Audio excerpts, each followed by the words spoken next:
Maio 26, segundo Samuel 9, verso 1 a 11, verso 27. Certo dia, Davi perguntou: resta alguém da família de Saul a quem eu possa mostrar bondade por causa de Jonatas? Havia um servo da família de Saul, cujo nome era Ziba, e o trouxeram a Davi. Você é Ziba? Perguntou o rei. Sim, seu servo, meu senhor, respondeu Ziba. Então o rei lhe perguntou: resta alguém da família de Saul? Se resta, gostaria de mostrar a bondade de Deus para com ele. Um dos filhos de Jonatas ainda está vivo, respondeu Ziba. Ele é aleijado dos 2 pés. Onde ele está? Perguntou o rei. Ziba respondeu: em Lodebar, na casa de Maquir, filho de Amiel. Então Davi mandou buscá-lo na casa de Maquir. Seu nome era Mefibosete, filho de Jonatas, filho de Saul. Quando compareceu diante de Davi, curvou-se com o rosto no chão. Davi disse: saudações, Mefibosete. Mefibosete respondeu: aqui está seu servo, meu senhor. Não tenha medo, disse Davi. Quero mostrar bondade a você por causa de Jonatas, seu pai. Vou lhe dar todas as terras que pertenciam a seu avô Saul, e você comerá sempre aqui comigo, à mesa do rei. Mefibosete se prostrou e disse: quem é seu servo para que o Senhor mostre bondade a alguém como eu, que não vale mais que um cão morto? Então o rei mandou chamar Ziba, servo de Saul, e disse: dei ao neto de seu senhor tudo que pertencia a Saul e sua família. Você, seus filhos e servos cultivarão a terra para ele, a fim de produzir alimento para a casa de seu senhor. Mefibosete, neto de seu senhor, comerá sempre à minha mesa. Ziba tinha 15 filhos e 20 servos. Sou seu servo, respondeu Ziba. Farei tudo o que meu senhor o rei mandou.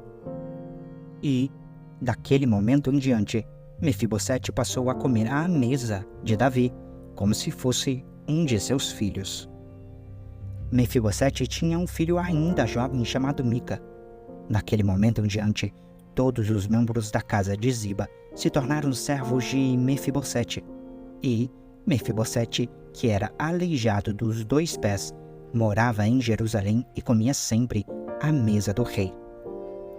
Algum tempo depois, morreu Naás, rei dos Amonitas, e seu filho Hanum subiu ao trono. Davi disse: vou demonstrar lealdade a Hanum, assim como seu pai. Naás sempre foi leal a mim. Então Davi enviou representantes para expressar seu pesar a Hanum pela morte do pai dele. Mas, quando os representantes de Davi chegaram à terra de Amon, os líderes amonitas disseram a Hanum, seu senhor: o rei acredita mesmo que esses homens estão aqui para honrar seu pai? Não. Davi os enviou com o objetivo de espionar a cidade para vir e conquistá-la. Então Hanum prendeu os representantes de Davi e raspou metade da barba de cada um, cortou metade de suas roupas até as nádegas e os expulsou de sua terra. Quando Davi soube o que havia acontecido, enviou mensageiros ao encontro dos homens para que lhes dissessem: fiquem em Jericó até que sua barba tenha crescido e voltem em seguida, pois estavam muito envergonhados.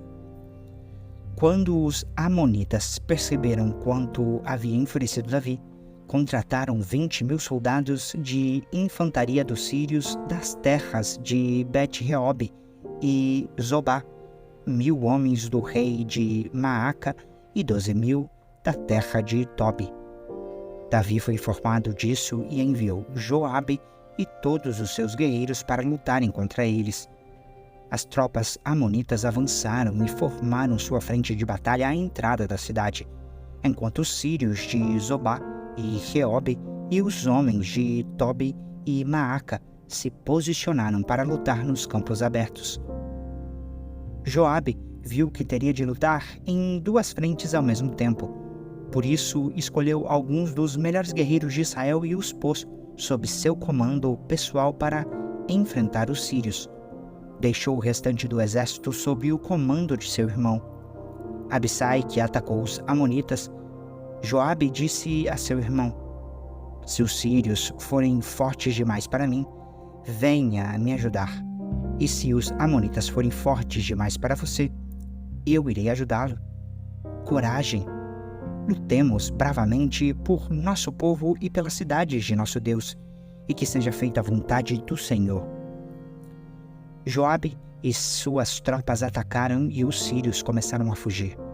Quando os amonitas viram que os sírios batiam em retirada, também fugiram de Abissai e recuaram para dentro da cidade. Terminada a batalha, Joabe voltou para Jerusalém. Os sírios viram que não tinham como enfrentar Israel. Assim, ao se reagrupar, receberam o reforço de soldados sírios convocados por Hadadezer, do outro lado do rio Eufrates. Essas tropas chegaram a Elã, conduzidas por Sobaque, comandante das forças de Hadadezer. Quando Davi foi informado do que estava acontecendo, reuniu todo Israel, atravessou o Jordão e levou o exército até Elã. Os sírios se posicionaram para a batalha e lutaram contra Davi. Mais uma vez, porém, os sírios fugiram dos israelitas. O exército de Davi matou 700 homens em carros de guerra e 40.000 soldados de infantaria, incluindo Sobaque, comandante de seu exército.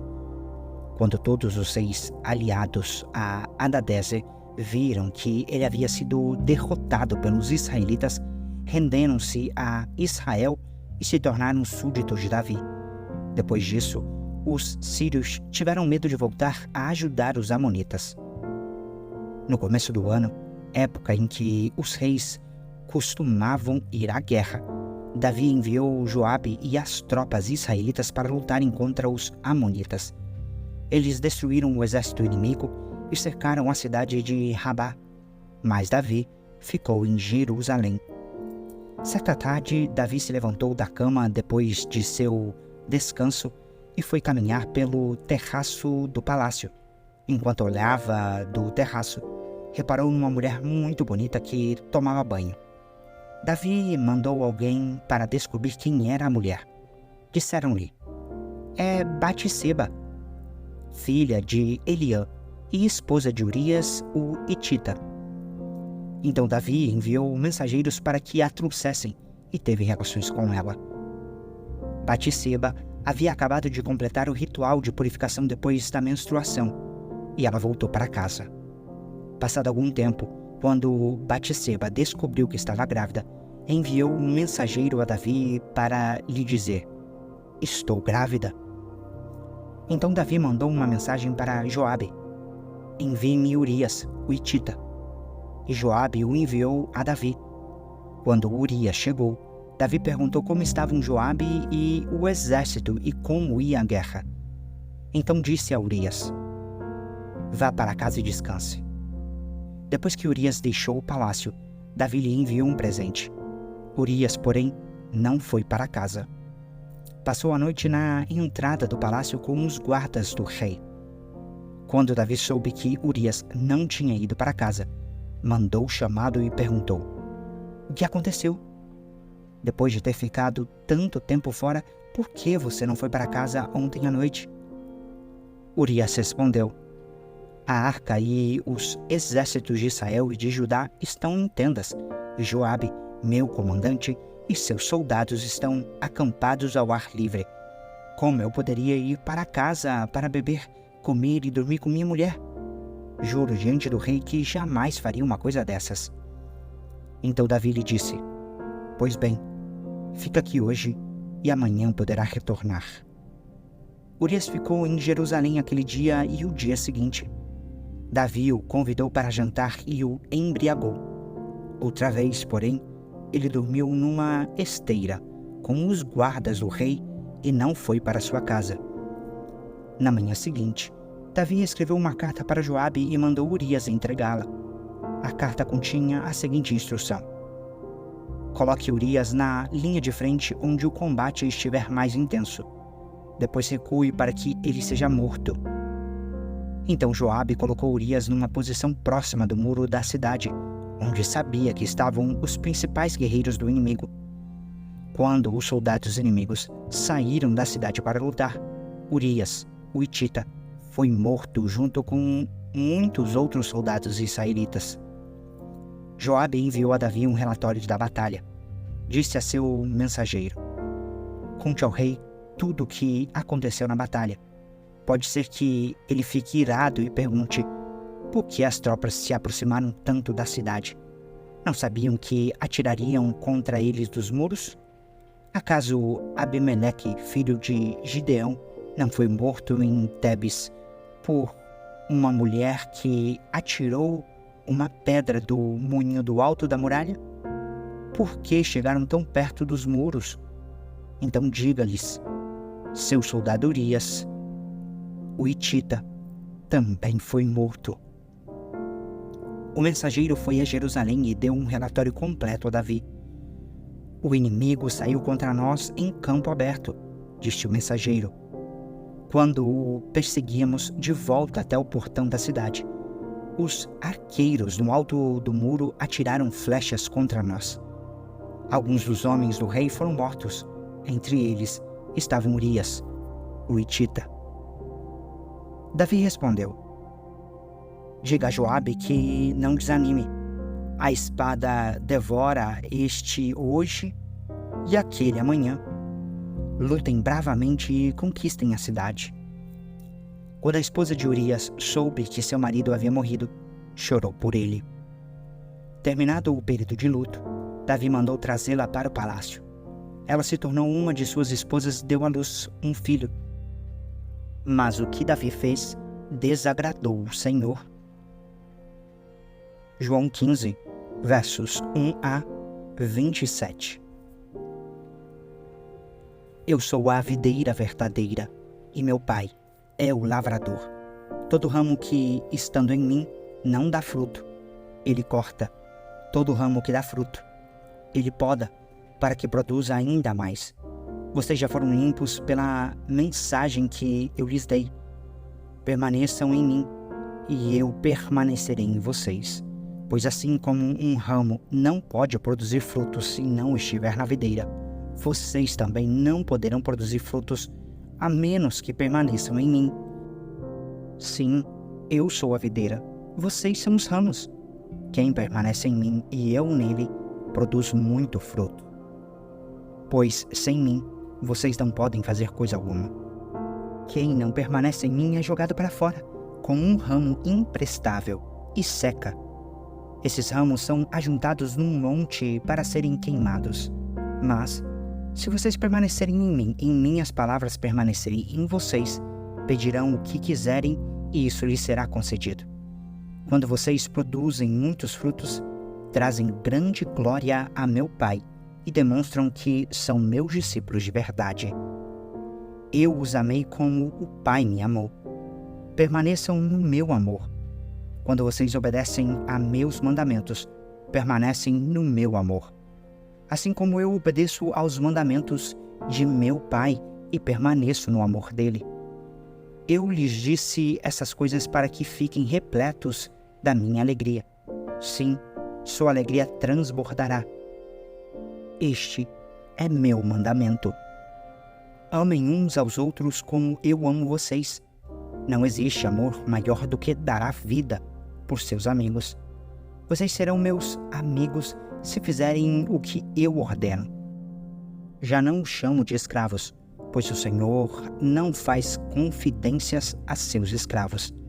Agora vocês são meus amigos, pois eu lhes disse tudo o que o Pai me disse. Vocês não me escolheram, eu os escolhi. Eu os chamei para irem e produzirem frutos duradouros, para que o Pai lhes dê tudo o que pedirem em meu nome. Este é meu mandamento. Amem uns aos outros. Se o mundo os odeia, lembrem-se de que primeiro odiou a mim. O mundo os amaria se pertencessem a ele, mas vocês já não fazem parte do mundo. Eu os escolhi para que não mais pertençam ao mundo, e por isso o mundo os odeia. Vocês se lembram do que eu lhes disse? O escravo não é maior que o seu senhor? Uma vez que eles me perseguiram, também os perseguirão. E se obedecerem à minha palavra, também obedecerão à sua. Farão tudo isso a vocês por minha causa, pois rejeitaram aquele que me enviou. Eles não seriam culpados se eu não tivesse vindo nem lhes falado. Agora, porém, não tem desculpa por seu pecado. Quem me odeia também odeia meu Pai. Se eu não tivesse realizado no meio deles sinais que ninguém mais pôde realizar, eles não seriam culpados. Agora, porém, viram tudo o que fiz e, no entanto, ainda odeiam a mim e a meu Pai. Isso cumpre o que está registrado nas Escrituras deles. Odiaram-me sem motivo. Mas eu enviarei a vocês o encorajador, o Espírito da Verdade. Ele virá do meu Pai e testemunhará a meu respeito.